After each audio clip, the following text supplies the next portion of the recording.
Your thoughts, your words, and your beliefs have more influence over your life than most people realize. In The Game of Life and How to Play It, Florence Scovel Shinn shares powerful lessons on how mindset, faith, emotional patterns, and intentional speech can shape the direction of your life.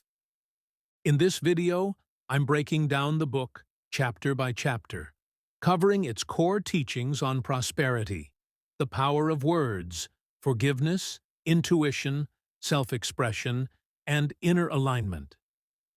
It's a short book, but the ideas inside it are deep, timeless, and still widely discussed today. Let's break down what this book is really teaching. Chapter 1. The Game of Life. Florence Scovel Shinn opens The Game of Life and How to Play It with a powerful idea. Life is a game, and like every game, it has rules. Her main point in this chapter is that many people struggle in life not because they are unlucky, but because they do not understand the mental and spiritual laws that shape their experiences. According to Shinn, life responds to what we think, what we believe, what we expect, and especially what we say. She explains that our thoughts and words are not passive. They have power. If a person constantly speaks about failure, lack, or disappointment, they begin to reinforce those conditions in their own life. On the other hand, if they begin to think with faith, speak with confidence, and expect better outcomes, they start creating a different experience. One of the key lessons here is that words matter. Shinn believes that many people speak negatively without realizing the effect of what they are saying. They repeat things like, "Nothing ever works out for me. I'm always struggling. I never get what I want." To her, these are not just casual statements. They are patterns that strengthen negative expectations and keep people stuck. Another major idea in this chapter is that fear blocks progress. Many people say they want success, peace, love, or abundance, but deep down, they expect the opposite. They want one thing, but mentally prepare for disappointment. Shinn teaches that life often reflects your dominant beliefs, not just your surface desires. That means it is not enough to simply want something. You also have to align your thoughts, expectations, and attitude with it. She also introduces the idea that life works better when you stop trying to force everything. According to Shinn, what is truly meant for you does not need to be chased in fear or desperation. When your mind is clear and your faith is strong, the right opportunities and outcomes can come more naturally. This chapter is really about becoming aware of your inner habits. Shinn wants the reader to notice what they keep thinking, what they keep saying, what they keep expecting, and whether they are living from fear or from faith.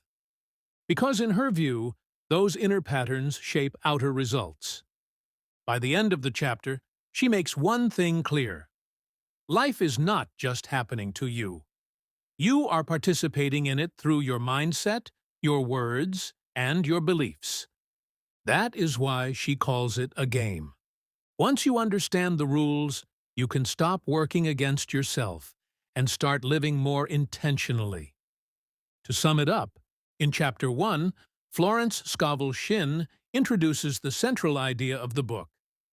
Life is a game governed by mental and spiritual laws.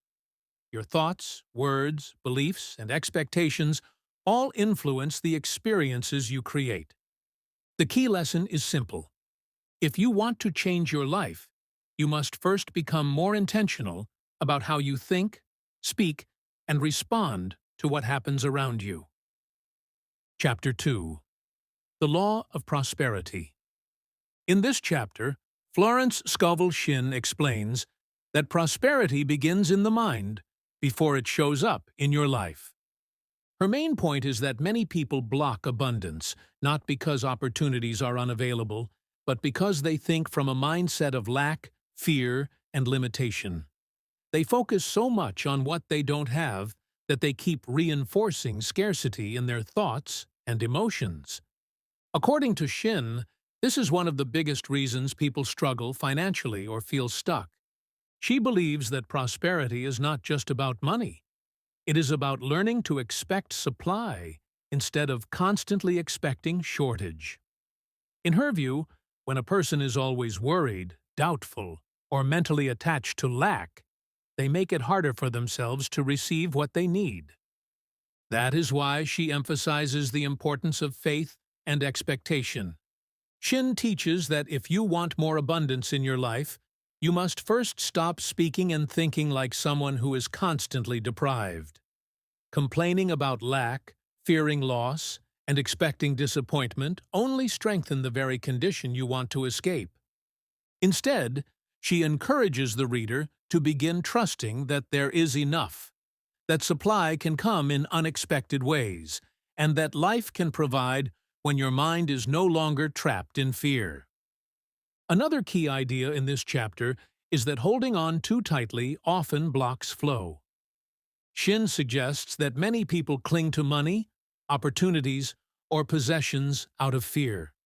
They become so afraid of losing that they operate from tension instead of trust.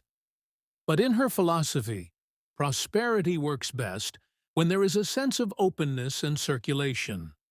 This is why she often connects abundance with a mindset of giving, receiving, and allowing. The deeper lesson in this chapter is that scarcity is first an inner condition before it becomes an outer one. If your mind is always focused on not enough, your choices, emotions, and energy will reflect that. But if you begin to develop confidence, gratitude, and a belief in supply, you create a different internal environment, one that is more open to opportunities and better outcomes. To sum it up, in Chapter 2, Florence Scovel Shinn teaches that prosperity starts with your mindset. If you constantly think in terms of lack, fear, and limitation, you strengthen scarcity. But if you begin to think with faith, trust, and expectation, you become more open to abundance. The key lesson is simple. Before prosperity can grow in your life, it must first grow in your thinking. Chapter 3. The Power of the Word. In this chapter, Florence Scovel Shinn focuses on one of the most important ideas in the entire book. Words have power. Her main message is that what you say is never neutral. According to Shinn, words are creative forces. They shape your mindset, influence your emotions, and over time, help create the kind of experiences you attract into your life. This chapter builds directly on the first two chapters. If life is a game, and if prosperity begins in the mind, then the words you speak become one of the strongest tools for either helping yourself or holding yourself back. Shinn explains that many people speak carelessly, without realizing the damage they are doing. They constantly repeat negative statements like, "I'm tired of struggling," "Nothing ever goes right for me," "I always have bad luck," "I'll never get ahead." To her, these are not just complaints. They are verbal patterns that reinforce failure, fear, and limitation. The more a person repeats negative words, the more those words begin to shape their beliefs. And once those beliefs become strong, they influence decisions, reactions, and expectations. That is why Shinn teaches that your words can either bless your life or work against it. She encourages the reader to stop speaking from fear, frustration, and discouragement. Instead, she wants people to become intentional with their language and begin speaking in ways that align with what they actually want. This does not mean pretending problems do not exist. It means refusing to give negative conditions more power by constantly repeating them. Another key lesson in this chapter is that spoken words carry emotional energy. When people speak with conviction, whether positive or negative, their words tend to leave a deeper impact on the mind. That is why repeated negative speech can become dangerous, and why intentional, faith-filled speech can be so powerful. For Shinn, changing your words is not just about sounding positive. It is about changing the direction of your mind. The deeper lesson here is simple. The way you speak becomes the way you think, and the way you think shapes the life you build. To sum it up, in Chapter 3, Florence Scovel Shinn teaches that words are powerful and creative. What you repeatedly say influences your beliefs, your emotions, and the outcomes you move toward. Negative speech strengthens fear and limitation, while intentional, faith-filled words help align you with better possibilities. The key lesson is this. If you want to change your life, start by changing the words you speak over it. Chapter 4. The Law of Non-Resistance. In this chapter, Florence Scovel Shinn introduces a powerful idea. What you resist often becomes stronger in your life. Her main point is that when people react to problems with anger, fear, frustration, or emotional force, they often give those problems more energy. Instead of resolving the situation, they become more deeply entangled in it. This is what she means by non-resistance. Shinn is not saying that people should be passive or allow bad situations to continue without action. Instead, she is teaching that inner resistance, the emotional tension, resentment, panic, and mental struggle we bring into situations, often makes things worse. For example, when someone becomes consumed by anger or fear, they stop thinking clearly. They act impulsively, speak carelessly, and create even more conflict. In trying so hard to fight the problem, they often strengthen it. That is why Shinn believes emotional control is so important. She teaches that when people stay calm, refuse to react from fear, and choose peace over panic, they are more likely to handle life wisely. Non-resistance is about staying centered instead of letting external circumstances control your inner state. Another important lesson in this chapter is that force is not always power. Many people think the answer to difficulty is to push harder, argue louder, or fight more aggressively. But Shinn suggests that true power often looks different. Sometimes it means stepping back, staying composed, and refusing to feed the negativity of the situation. In her view, resistance creates friction, and friction keeps people stuck. The deeper message of this chapter is that peace is not weakness, it is strength under control. When you stop reacting emotionally to everything, you create space for better judgment, better decisions, and better outcomes. To sum it up, in Chapter 4, Florence Scovel Shinn teaches that resistance often strengthens the very things we want to escape. Anger, fear, panic, and emotional force can make problems heavier instead of solving them. The key lesson is simple.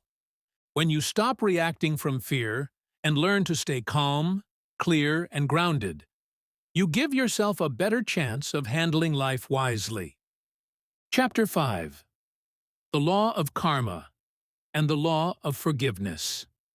In this chapter, Florence Scovel Shinn explains that what we give out eventually comes back to us, not just in actions, but also in thoughts, attitudes, and emotional energy. This is what she means by the law of karma. Her main point is that life reflects what we put into it. If a person acts with bitterness, resentment, dishonesty, or harmful intentions, those patterns eventually create consequences. On the other hand, if someone lives with honesty, kindness, and a clear heart, they are more likely to experience peace and better outcomes. But this chapter goes beyond cause and effect.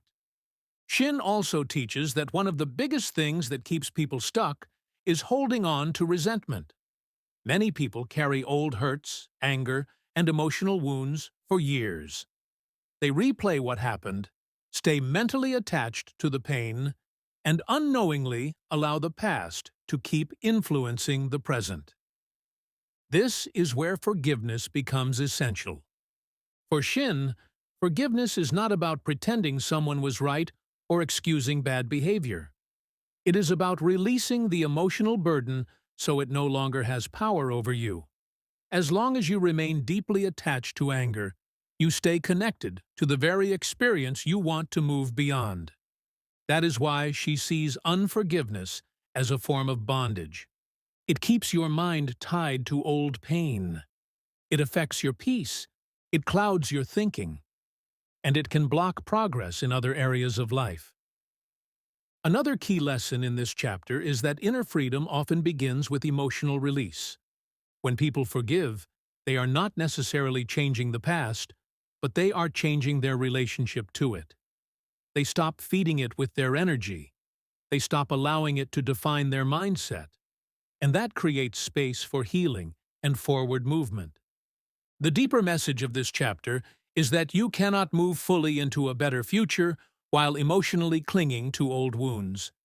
To sum it up, in Chapter 5, Florence Scovel Shinn teaches that what we give out comes back to us, and that resentment can keep us trapped in painful patterns long after the original event has passed.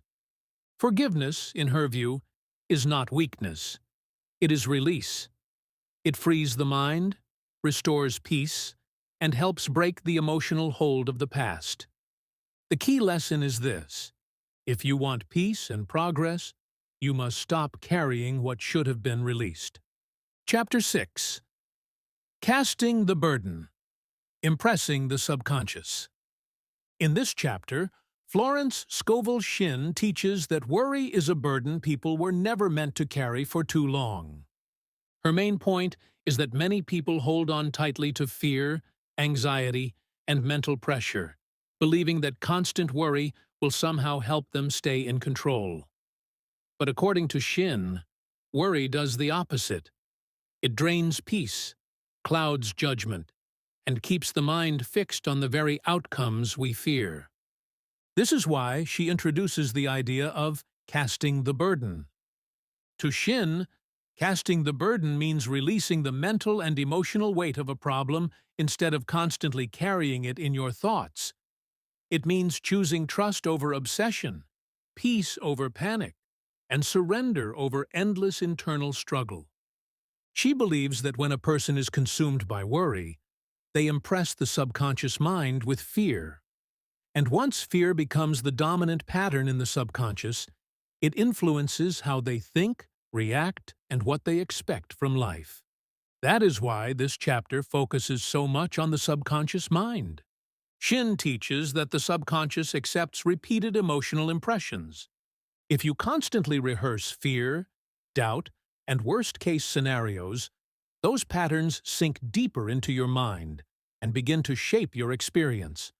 But if you replace worry with trust, faith, and calm expectation, you begin to create a different inner pattern. Another key lesson in this chapter is that letting go is not giving up. Many people think releasing worry means becoming careless or passive, but Shinn makes a distinction. You can still care about a situation without mentally torturing yourself over it.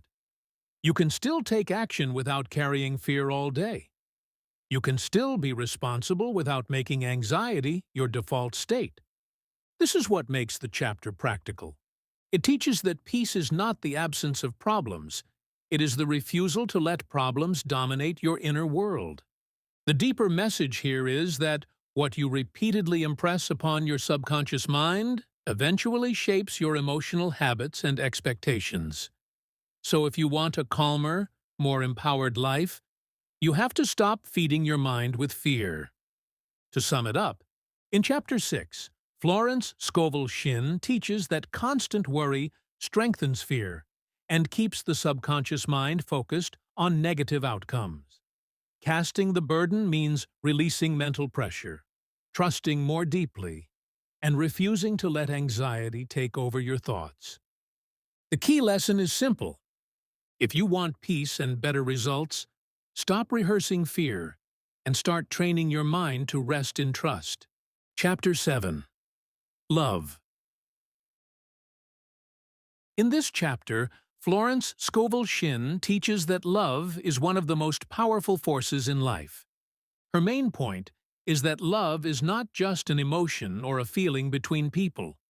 In her view, love is a spiritual force that brings harmony, healing, peace, and right relationships. When love is present, life tends to flow more naturally.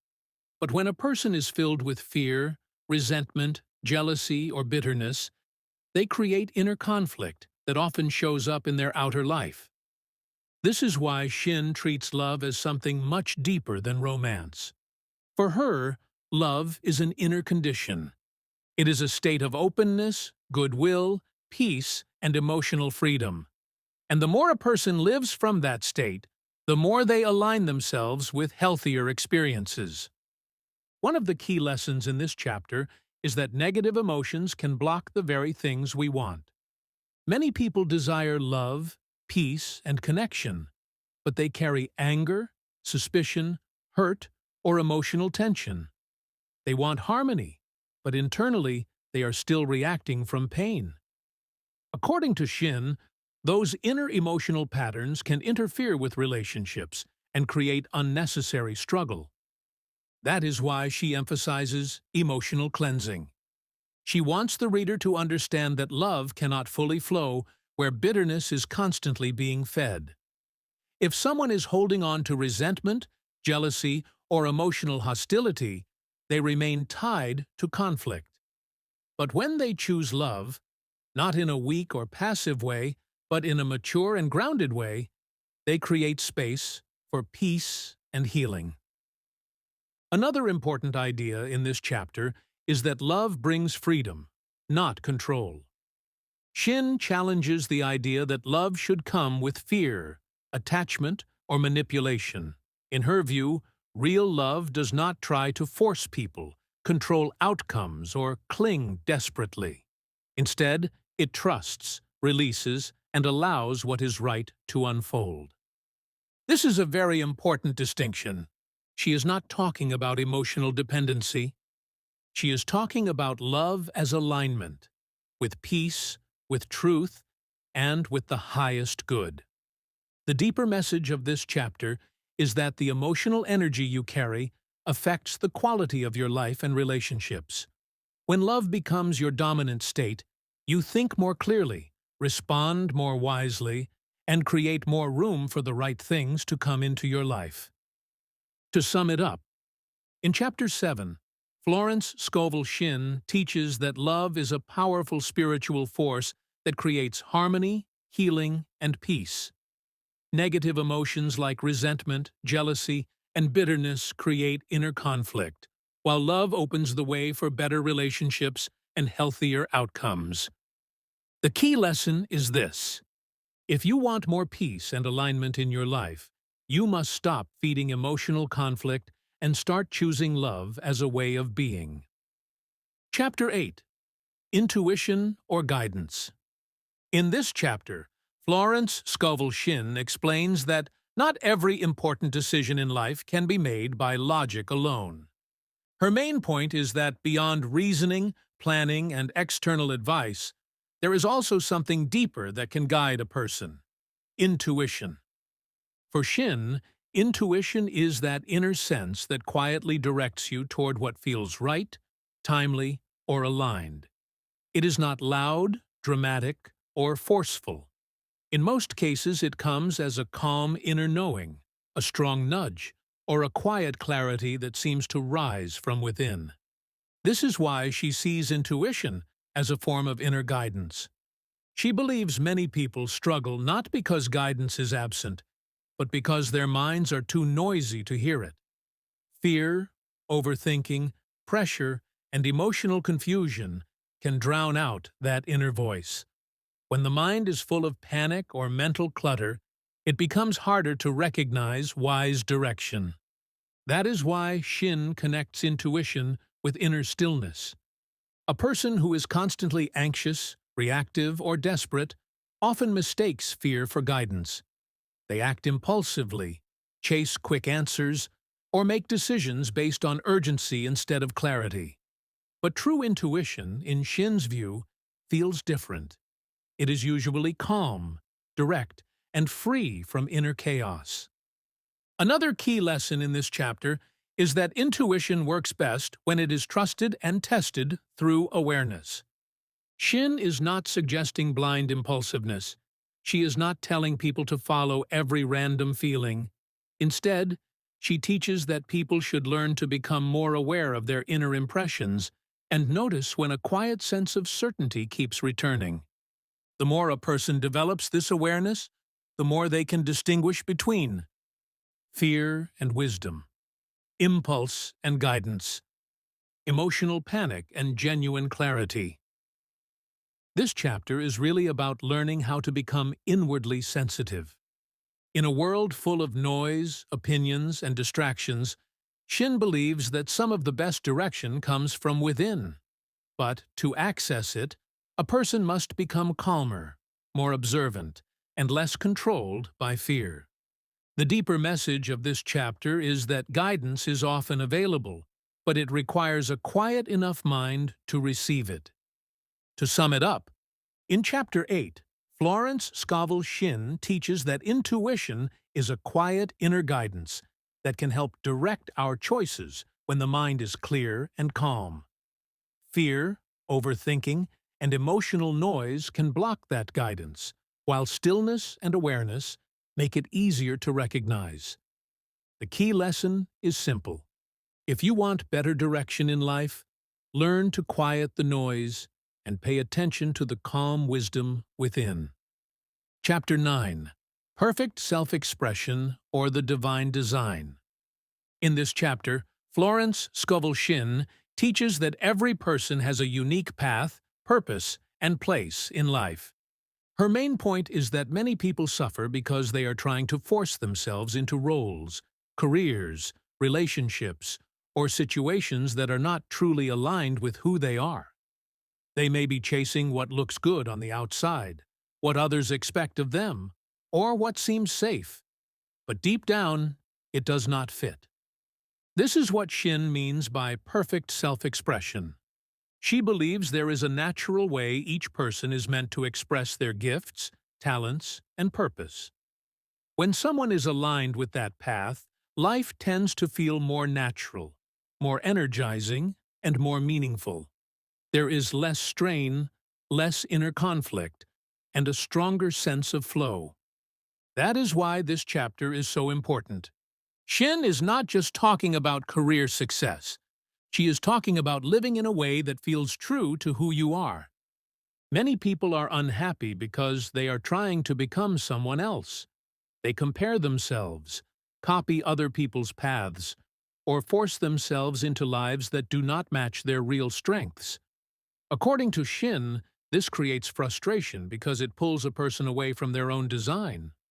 Another key lesson in this chapter is that what is truly meant for you should not require constant inner struggle to maintain. That does not mean the right path is always easy. It does not mean there will be no work, no discipline, or no challenges. But it does mean that when you are moving in alignment with your real gifts and purpose, there is usually a deeper sense of rightness underneath the effort. You may still work hard, but the work fits. You may still face obstacles, but the path feels yours. This chapter also challenges the fear that there is not enough success to go around. Shinn encourages the reader to stop envying other people's opportunities and instead focus on discovering their own. What belongs to someone else is not your path. What is truly yours cannot be fully taken by another person. That is why comparison becomes such a distraction. It pulls your attention away from your own calling. The deeper message of this chapter is that fulfillment comes when you stop forcing yourself into the wrong life and start moving toward the one that genuinely fits your nature, gifts, and purpose. To sum it up, in Chapter 9, Florence Scovel Shinn teaches that every person has a unique way they are meant to express themselves in life. Struggle often increases when we try to copy others or force ourselves into paths that do not align with our real gifts. The key lesson is this: Real fulfillment comes when you stop chasing what looks right for others and start aligning with what is truly right for you. Chapter 10. Denials and Affirmations. In this chapter, Florence Scovel Shinn explains that the mind can be retrained through what we reject and what we repeatedly declare. Her main point is that many people unconsciously strengthen fear, lack, and limitation because they allow negative thoughts to settle in the mind without challenging them. Over time, those thoughts become mental habits, and once they become habits, they begin to influence behavior, emotions, and expectations. This is where denials and affirmations come in. For Shinn, a denial is not simply saying no to something. It means mentally rejecting a false belief, a fearful thought, or a limiting idea before it takes deeper root. An affirmation, on the other hand, is a deliberate statement of truth, faith, or possibility that replaces the old pattern. In simple terms, a denial clears the negative thought. An affirmation installs the new one. This chapter builds on many of the ideas she has already introduced. If words are powerful, and if the subconscious mind responds to repetition, then what you repeatedly say to yourself matters a great deal. That is why Shinn believes it is not enough to just notice negative thinking. You must actively interrupt it. For example, if someone constantly thinks, "Nothing ever works out for me. I always fail. I'll never have enough." Shinn would encourage them not to simply sit with those thoughts. Instead, she would teach them to reject the thought and replace it with something more aligned, intentional, and empowering. Another key lesson in this chapter is that mental discipline is necessary for transformation. Many people want a better life, but they continue rehearsing the same fearful beliefs every day. They say they want peace, but keep repeating anxiety. They say they want abundance, but keep speaking lack. They say they want confidence, but keep strengthening self-doubt. Shinn's message is direct. You cannot expect a different inner life if you keep feeding the same old patterns. That is why affirmations matter in her teaching.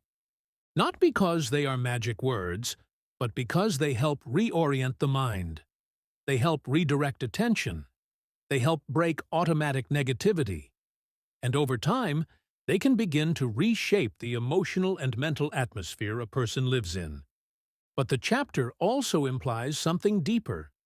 Affirmations are not effective when they are empty, mechanical, or disconnected from genuine inner belief. The goal is not just to repeat words mindlessly. The goal is to use intentional language to gradually build a new inner framework. The deeper message of this chapter is that lasting change often begins by challenging what you have unconsciously accepted as true. To sum it up, in Chapter 10, Florence Scovel Shinn teaches that negative mental patterns must be actively rejected, and healthier beliefs must be intentionally reinforced. Denials help remove limiting thoughts, while affirmations help establish new ones. The key lesson is simple. If you want to change your life, you must stop agreeing with the thoughts that keep you stuck and start strengthening the ones that move you forward. In conclusion, The Game of Life and How to Play is a guide to understanding how your thoughts, words, emotions, and beliefs shape the direction of your life. Throughout the book, Florence Scovel Shinn teaches that life responds not only to what we do, but also to what we consistently think, say, and believe. She shows that fear, resentment, worry, and limiting beliefs can quietly keep us stuck, while faith, right thinking, self-control, love, and intentional words can help us move into greater peace, clarity, and alignment. From learning how life works like a game of cause and effect, to understanding the power of prosperity consciousness, the impact of our words, the importance of non-resistance, forgiveness, trust, intuition, self-expression, and affirmations, each chapter builds on one central truth. Your inner world shapes your outer experience. The deeper lesson of this book is not just about success or manifestation. It is about becoming more aware of how you live internally. Because when your thoughts are disciplined, your words are intentional, and your mind is aligned with peace instead of fear, your choices begin to change, and so do your results. In the end, Florence Scovel Shinn reminds us that life becomes easier to navigate when we stop living unconsciously and start living with faith, wisdom, and inner alignment. The key takeaway is simple. Change what is happening within, and over time, what is happening around you can begin to change too. And that's the complete breakdown of The Game of Life and How to Play It by Florence Scovel Shinn. If you found this summary helpful, make sure to like this video and subscribe to the channel for more chapter-by-chapter book breakdowns on personal growth, mindset, productivity, and self-improvement. And if you want more book content like this, be sure to turn on the bell so you never miss the next upload here on the Lit Breakdown. I'd also love to hear from you. Which chapter or lesson stood out to you the most? Drop it in the comments below. Thanks for watching, and remember, when you change the way you think, speak, and respond to life, you begin to change the life you experience. See you in the next video.